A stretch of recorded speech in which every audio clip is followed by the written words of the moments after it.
Welcome back, you guys. Whew.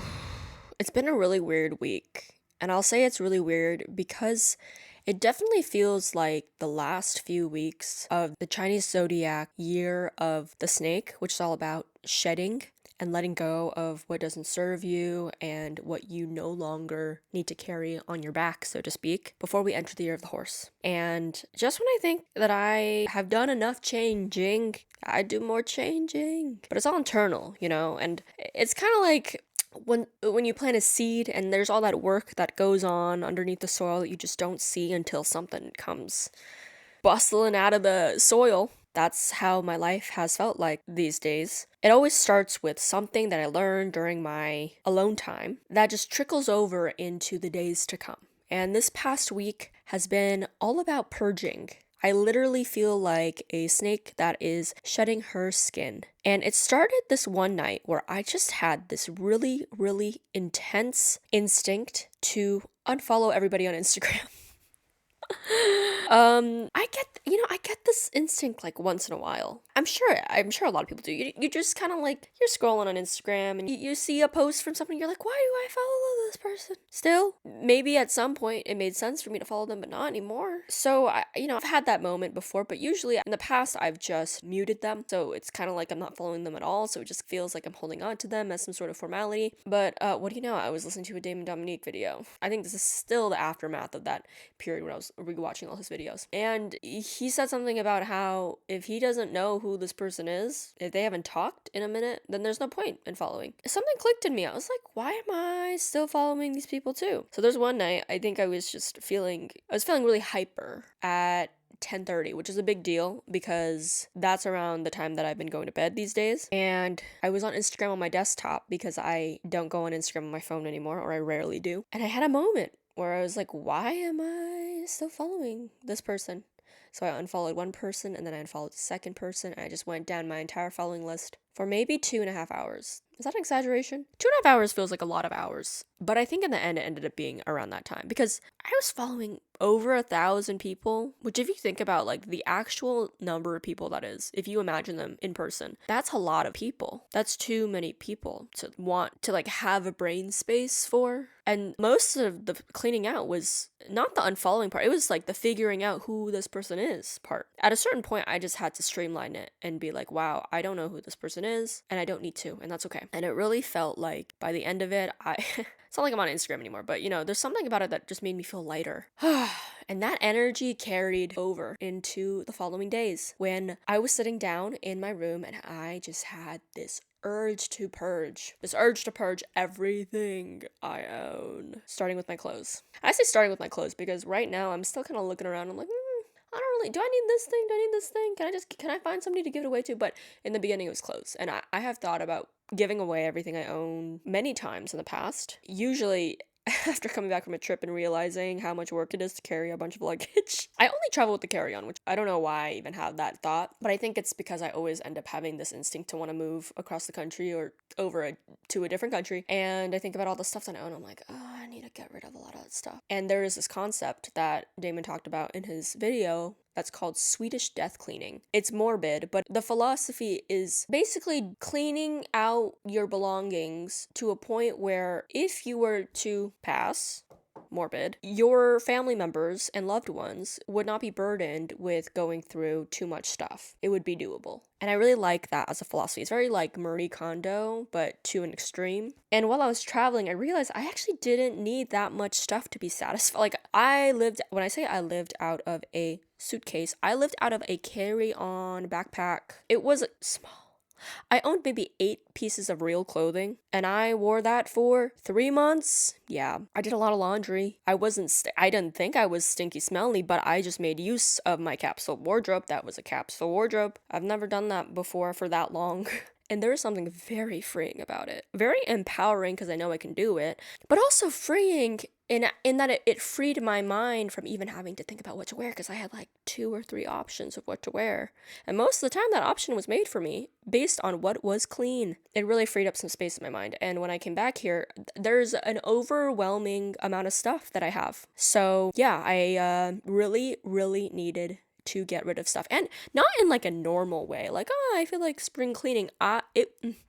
years. I had years of stuff that has just carried into my life. I think things are meant to have an expiration date for how long it should be in your life, at least for myself. I can't speak for everybody. It was so emotionally hard to even know where to start. Because what would happen is I would go into my closet. This is how I usually clean stuff out of my closet. I would go into my closet and I'll just start like ripping through it all. And then I look at something and I'm like, wait, I actually, what if I need this? And but what about the memories? And it's gone to a point where I've gone through these cycles of grief about giving my stuff away, where I just never end up doing it, and I just really felt like it was time. And so it came with a certain urgency where I couldn't even think about anything else. I couldn't do anything else until I got this one thing done. I'd be sitting in the middle of the day and I have plans to go out and do something, and I had to finish this project, but there was just this emotional block, and I had to like sit down and really think about this, because one of my New Year's resolutions or intentions about the kind of person I see myself as if I were like the optimal highest version of myself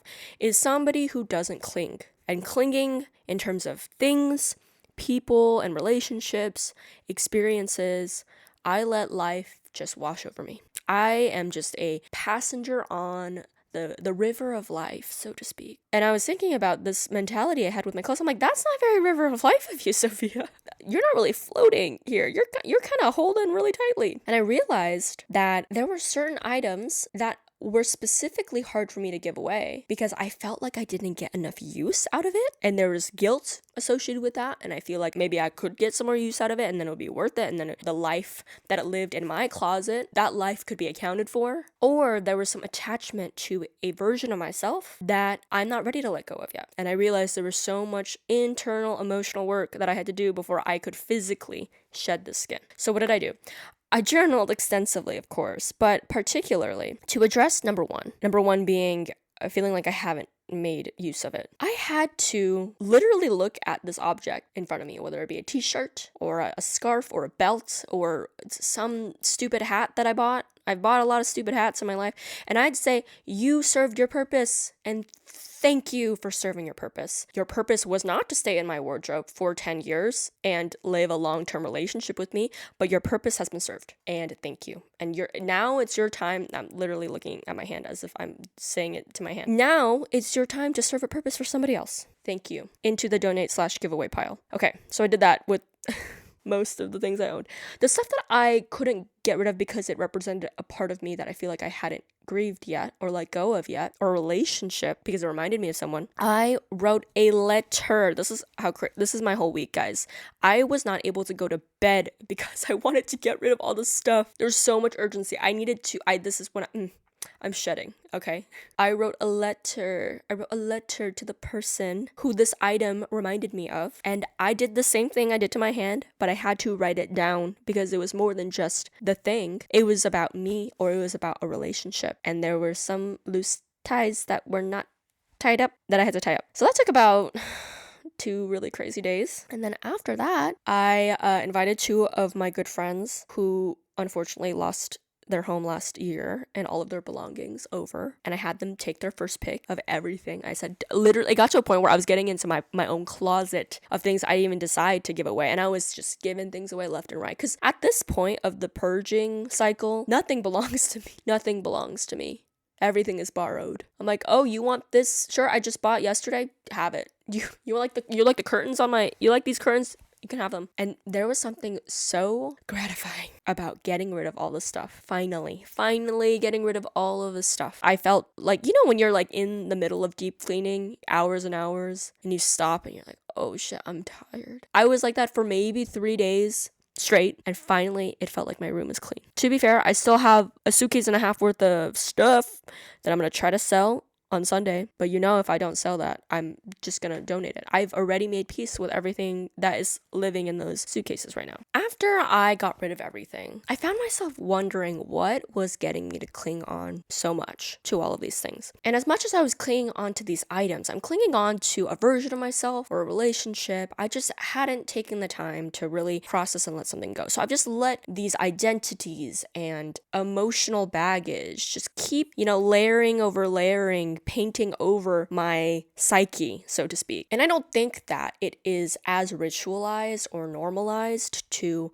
let go of things as quickly as we receive new things. Like, spring cleaning is a real tradition, one that I have maybe never really taken seriously. It's not a practice I really valued. And when I really dug back to why I'm like this, why I cling, where is the wiring? Where did the wiring come from? Why is my nervous system acting this way? I realized that before I even had language to make the decision to be like this about objects, I was taught this subconsciously from the way that I saw my parents hoard everything. And I'm sure a lot of children of immigrants, especially Asian immigrants, can relate to this experience of watching my parents keep all of, the plastic bags and takeout boxes and plastic utensils just in case. They'd keep clothes that still fit and wasn't like completely falling apart just in case, because they grew up in post-war poverty in China, and their nervous system had been adapted to be able to survive there. Fortunately, I did not have to experience that, but my nervous system never got updated. It's like a computer that has a little bug. It has to reboot with a new version that suits the environment that it's in. So, I can't blame myself for the way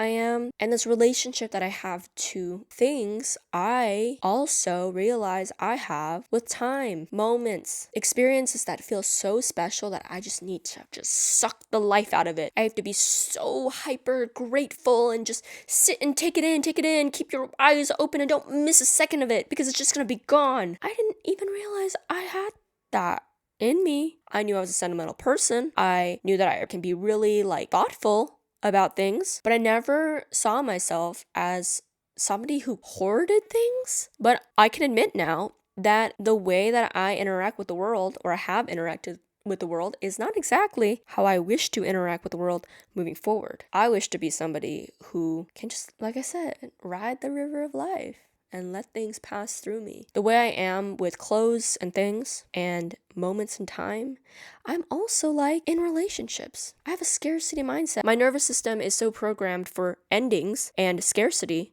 that I need to squeeze out every little moment in a relationship, whether it be a friendship or a romantic relationship. And I've seen patterns in my life where a relationship wasn't exciting unless it was jam-packed with activity and we're always seeing each other and we're hanging out all the time. And sometimes it works out. Sometimes I end up having a really great friend and all is well, but most of the time that intensity is not sustainable, and it just came from a scarcity mindset where I wasn't able to just let things be the way that they're supposed to be, and I just felt the need to extract meaning from every little thing that I did and every person I met and every new relationship I had, every job I've had. Every little moment in life needed to be valuable in order to have credibility. And that's just, I think, how I've been living life. To go back to the topic of greatness from a previous episode where I talked about how it just feels exhausting to be in the pursuit of greatness, I think it's all kind of making sense now. My nervous system, most nervous systems are not adapted to live a million lives. We used to live to 30, less than that, and now we live to 80, 90, if we're lucky, and then we're living all these lives and we still feel like nothing we do is enough. So no wonder I'm tired, and no wonder it's hard for me to purge. No wonder I keep accumulating things and then wondering why I feel so scattered. I think we thrive as humans with clarity and simplicity, but we live in a world that tells us it's important to value consuming and having as much as possible, experiencing as much as possible. Capitalism, society at large thrives on us feeling a sense of FOMO, of feeling insufficient, our life being insufficient. We're not doing enough, experiencing enough, falling in love enough. We need to explore in our 20s. We need to do this and that and the other in order to have a meaningful and important life. But if you think about it, our ancestors didn't feel that way. And honestly, since being off of social media and not really seeing what people are up to, I feel a lot less that way. I feel like I have more space in my head. I'd like to keep it that way. And I think that's why I even started this whole purge thing, because I realized, once I start purging up here, I'm gonna want to purge on my phone, I want to purge my closet, I'm purging my home goods. I want to make more space for things that matter, because it's easy to fill my life with a bunch of little things that don't really matter. I'm not talking about like simple pleasures in life. I'm talking about like, I don't know, using my brain space to know what some random person in high school is doing on a Saturday night. Do I really need to do that? Like if I took collectively all of the little things I don't need to know or have in my closet and I just combine them all, how many more meaningful, not meaningful in the sense of like I need to extract meaning, but like meaningful just as is things could I have instead? That just might mean space. Like space is meaningful. You go into a museum or like a really fancy little boutique shop, you don't see the racks all filled up to the brim. You see a lot of space and it feels good. You walk into a rich person's home. I mean, I don't know how many rich people's homes I've walked into, but like the ones that I have feel like a museum because there's so much space. They're not the ones that hoard everything. Which, I mean, there's nothing wrong with the way that my parents raised me, and that is their experience and the way that they were taught that they needed to live to survive. But I'm in a different place now, and I think I am overdue for an update up here, in here, you know? The last thing I did in order to purge, I threw away a bunch of old journal pages. I had 2 art books that I journaled in. I did a bunch of art and stuff, and I feel like I have this block to create because I feel like I don't want to deal with the clutter. And some little voice in me just said, just throw it away. The notebooks are half used. They're right here, actually. I'll show you. They're 2 like nice soft skin moleskin, hard cover moleskin, and they're half filled. And a little voice in me just said, just tear up all the pages and rip them up and throw them away because you don't need them and you don't need to look back on them. And they served their purpose just by being created, and they don't need to be archived. They don't need to be shared, and they don't even need to be remembered by you. It might even be better for you to let them go. So I did that. I did some surgery on my notebooks, and they are half filled now. Oh, and I taped them up with masking tape, and they're gonna live a new life. I was not able to open these notebooks and use them because I just kept looking at art and the creative process from me 3 years ago. Why do I need to hold on to that? It doesn't serve anybody. It just stops me from continuing to create. Okay, I think that's enough talking for me. Yeah, the urge to purge. I think it's gonna continue for the next couple weeks. There's like, you know, after an earthquake, there's a little, what are they called? Afterquake? Aftershakes? You know what I'm talking about? Like after an earthquake, I don't know if you grew up in California. I grew up in California. We were always taught if there's an earthquake, you got to be careful because there could be a second earthquake right after. So that's what I feel like there's some reverberations going on. I have other things I am ready to shed now that I've done the big shedding. You know, there's like the minutia. There's other shedding going on, like things I feel like I've always felt that I needed to do that I actually don't need to anymore, and accepting that change is okay and I'm not going to be the person I've always been because I need to make room for the person that I'm trying to be. We can't be all the things at once. We can only be one thing at a time. Okay, I think that's it. Thanks for listening, and I'll see you guys next time. Bye!